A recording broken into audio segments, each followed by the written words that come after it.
नमस्कार, मोर भेज delicious recipe के स्वागत जनाऊे। आज मैं बनामी आलू भजा। से नहीं आलू काटी करी मसला लगी मुझे नहीं अरुआ चाउल अधा घंटा आगु बुतरे नहीं सुखा मिर्चा अदा लहसुन धनिया जीरा पाउडर नून हल्दी सुरसो धनिया पतर ये सबू की मैं बाटी नेमी। मसला मुझे बाटी नहीं कढ़ई रे पैन टी बसई नहीं पैन गरम हो गला न आलू दे नेमी 3-4 मिनट सिझबार के देमी ढापी कर 3 मिनट हो गला न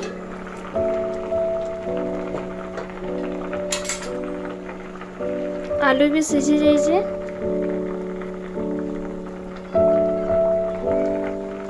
आलू के अधा सिझाबे पूरा सिझी गले आलू भल लगे भजा। आलू रो पैन के अलगे नहीं 5 मिनट यहाँ के ठंडा होबार के देमी। आलू ठंडा हो गला न यहाँ मसला के दे नेमी।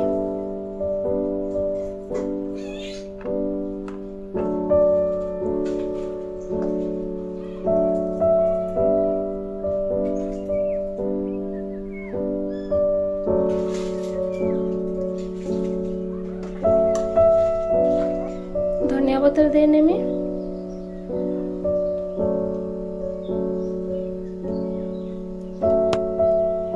भल कर एटा के मिसे नेमी।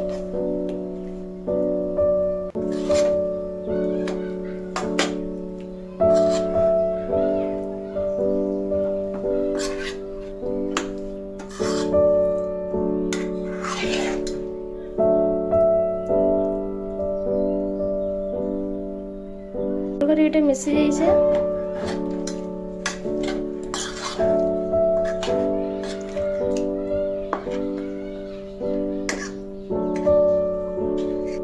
तावा गरम हो गला न तेल 2 चामच देने में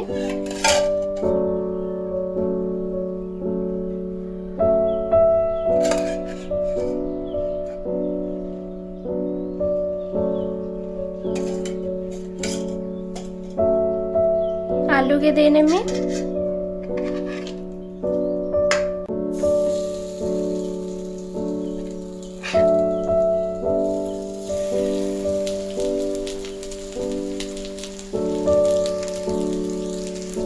दो मिनट ढापी कर एटा के हेबार के देमी। गैस के मीडियम रखमी। 2 मिनट हो गला न भजा के यहाँ दे उल्टे नेमी।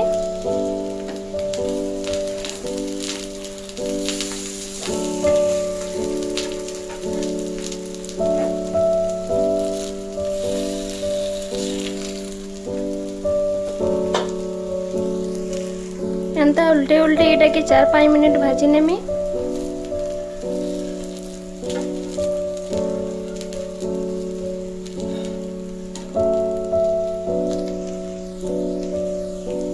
आलू भजा हो जाइए। एंता आलू भजा थोड़े घरे भाजी कर खाई देखूँ बहुत भल लगसी।